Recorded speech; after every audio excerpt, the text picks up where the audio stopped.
Hi, everyone. Welcome to Astronomy Geoscience 160. This is week 3, lecture 5. And this lecture is going to be broken up into a few parts. The first one, we're going to continue our journey from last week, where we started out with the Big Bang. And eventually, we're going to make it all the way to the formation of the planets. This segment of the lecture will focus on the formation of stars and what happens to stars as they evolve, and how stars produce the elements that make up most everything that we interact with in our daily lives. So recall that after the Big Bang, the universe was almost entirely made up of hydrogen and helium. There was a little bit of lithium, a little bit of beryllium, but not really enough to make much of a difference. None of the other elements existed in any quantities at all.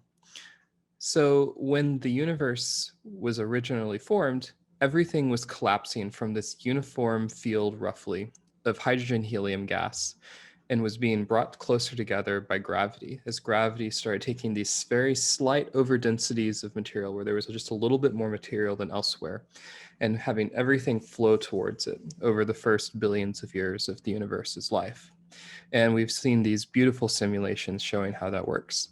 Now we're going to take the next step and watch the universe's gas, the gas that makes up these galaxies, collapse down even further into stars. So the process here is very similar to the process of the primordial gas collapsing down into the first galaxies. Areas with very slight overdensities get a little bit more mass. That mass has more gravity and starts bringing everything else towards it. And these overdensities become stronger and stronger until you have these strands and pillars and little knots formed in the gas where you have lots of material. And then you have relatively diffuse areas elsewhere where you have these dark pockets like this one. When you take a look at stuff in the night sky with telescopes, you can see results of exactly this process. This is an image of a nebula or a region of gas called the pillars of creation. And you can see these gaseous filaments that are collapsing down under their own gravity. This is the region in which stars are forming. Here's another image. This is called the Horsehead Nebula. Again, you can see these little knobs and filaments of gas that are collapsing down under their gravity and forming stars. In some cases, you can see the presence of gas not by the light that reflects off of it, but by the light that is blocked by it. So here's a field of stars, and here's a region in this gas that is totally blocked. You can see that there's something there. We just can't see through it, and it's not emitting any of its own light that at least this image is recording. So you can tell that there's definitely gas and probably some dust too in the way here that makes it hard for us to see. So once you have gas that's starting to collapse down into these filaments, eventually you get some regions that become even more dense and start acquiring even more gas and have even stronger gravity. And they start collapsing down in on these cells. These will eventually become stars. So in the next couple of slides, I'll go through the process of how these stars end up forming from the gas. The basic idea here is that when gas is compressed, it gets hotter. We talked about this in the last lecture with respect to the entire universe. When the entire universe was very young, the Big Bang had just happened and everything was close together, it was very hot. And over time, it cooled off. Now the reverse process is happening. We have gas that's uniformly distributed, but it's collapsing down in on itself due to gravity. And as it does that, it gets hotter. So what happens is you might have a cloud of gas that looks something like this. And as gravity takes over and as gravity squeezes it together, the compression of the gas will cause it to heat up. And if it heats up enough, in particular, if the temperature of the core of this overdensity, this core of this protostar, rises to millions of degrees Kelvin, so way hotter than even the surface of the sun, then stuff starts flying around inside because, as you recall, temperature means things are moving around quickly. More temperature means things are moving around faster. Then in the core of this protostar, protons can move fast enough to slam into each other and fuse and turn from hydrogen nuclei, single protons, into helium nuclei, where you have two protons. This is nuclear fusion, and this releases energy. This energy is what powers the stars. So when stars start fusing hydrogen into helium, they start to become in balance between the pressure pushing out by fusion, this nuclear furnace, these nuclear explosions constantly going off and pushing the star outwards, and gravity trying to pull it inwards. This balance is actually what defines a star. And stars can go like this for a long time. The youngest stars last for millions of years, which in astronomy is actually a relatively short period of time, but the longest ones can last much longer than the current age of our universe. But what happens during this time is that these stars are taking hydrogen and they're converting it into helium. And eventually, the hydrogen in the core of the star will run out. And when that happens, the star will start to die. And this is where things get really interesting. So I'm going to show you an image here. This is the sun today. And now I'm going to zoom out on this image so that the sun is the same size as it is today, but I'm just looking at a much larger area. When the sun starts to run out of hydrogen fuel in its core, what will happen is that it will swell up to become much, much larger than it is today, up to about 200 times its original size. We call this a red giant. This is kind of the death throes of the star. This is the star's last gasp of life, essentially. And eventually, what will happen is that it will shed these outer layers and it will do something like this. So you have your star that expands outwards, it'll shed its outer layers. Those will be sloughed off into space, and all that will be left is a tiny core of matter called a white dwarf. And that white dwarf will essentially cool down forever as it radiates away the leftover heat from the nuclear furnace of its star. This is an image of this process in action. This white dot in the center is a white dwarf, or will be a white dwarf very soon. It's probably still contracting from the fact that it just shut off fusion. You can see this gas displayed around this white dwarf, making these beautiful patterns. These are the outer layers of the star, which have now been lost into space. Here's another image of a similar phenomenon. These are called planetary nebula. They don't actually have anything to do with planets, but based on a historical quirk, that's what we call them. But again, you have this hot star in the center, this hot core of the star, the white dwarf that's about to be formed, and you have this gas that's being shed off into space.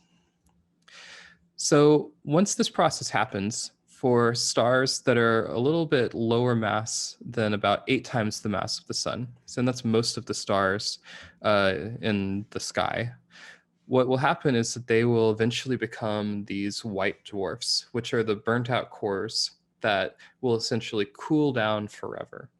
And what happens is the stars start off really hot because they used to be burning fuel, but over time they will lose some of that energy as they slowly cool down. That energy goes away in the form of light, which is how we can see them. And they'll get cooler and they'll contract down, and eventually they will become so cold that they don't really emit any light anymore. At that point, we will call them black dwarfs. But the universe is young enough that this has never actually happened. Every white dwarf that is ever formed is still a white dwarf, is still emitting light. It'll be a very long time into the future before the first black dwarf in our universe will form. If stars are a little bit more massive than this, and are in fact about more than 8 times the mass of the sun, then things get really exciting. Instead of just gently losing their outer layers, these stars explode in a phenomenon called a supernova. And these supernovae are some of the most energetic events in the universe. Essentially, the star blasts itself to pieces, and you can see that it creates these beautiful remnants where you have the leftover gas from that explosion shooting outwards into space at high velocities. You can see these explosions from almost all the way across the universe. Left over after a supernova are sometimes objects called neutron stars. Neutron stars are a lot like white dwarfs. They're the burnt out cores of stars, but unlike white dwarfs, they're even more extreme. So neutron stars are even bigger than white dwarfs in terms of how much mass they have. They have much more stuff there, but they're squeezed into a much smaller physical area.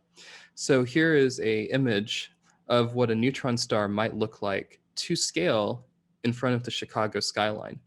The neutron star is only about the size of a city across, but it contains almost all of the mass of a star. So neutron stars are these extreme, super dense, super compact objects that are left over after supernova explosions. Even more massive stars, the ones that are more than about 20 times the mass of the sun, do similar things. They also explode in supernova, except instead of leaving behind a neutron star, they leave behind an even more extreme object called a black hole. A black hole is a object that has such strong gravity and is so small and so dense that nothing can escape its gravitational pull, not even light. Black holes are some of the most extreme objects in the universe. So the point of all of this, and the part of this process of stellar evolution, the birth of stars, their time they spend burning hydrogen fuel into helium on the main sequence, which is what we call it when stars are actively burning hydrogen into helium, is that these stars are producing new elements. They're taking the hydrogen that was formed in the Big Bang and they're turning it into a new element, helium. Now, there was already helium after the Big Bang, but we're creating more of it constantly in the core of the sun and in the core of sun-like stars all across the universe. But the stars don't stop there. At the very end of their lifetimes, they can start fusing helium into even heavier elements. Once they run out of hydrogen, they have to look for any other fuel source they can get. And in some cases, that fuel source ends up becoming helium that they can then fuse into stuff like beryllium or carbon. We call this the alpha process, or the triple alpha process in this case. We call helium nuclei alpha particles. So what happens when you bring three of these helium nuclei, three alphas together, is you end up with a carbon molecule, a carbon atom, I'm sorry. And you can keep taking this chain and adding more and more helium to get bigger and bigger nuclei and different elements. So you can start off with a carbon plus another helium and you get oxygen. Add another helium, you get neon. Add another helium, you get magnesium. Add another helium, you get silicon, sulfur, argon, calcium, titanium, chromium, iron, nickel. You can build up a lot of elements in these ways. And these are some of the most important elements that make up the planets that we live on. So notice that not all of the elements were listed in this table here. You can get a large number of elements, but not an exhaustive list of elements from this process of just adding one more helium at a time. To get the rest of the elements, something slightly different has to happen. Instead of adding one helium, you add one neutron at a time. When you send a neutron slamming into an existing nucleus, you can have it stick there. Sometimes that neutron will remain a neutron, but sometimes it will turn into a proton. And when that happens, it will convert into a different element. So you can have something like iron convert into something heavier. This process takes place in stars like the sun in their outer layers right before they die. And the elements then get sent off into space when it loses its outer layers. Other elements, the ones that form in the cores of stars, the ones that form via adding more helium, get dispersed into the space in these supernova explosions. You can imagine that you start out with a star purely made of hydrogen and helium. In the core of the star, you made other elements like carbon, magnesium, and etc. And then when the star explodes, those elements get blasted off into space. And finally, the last way to create more elements is to have a collision between two neutron stars.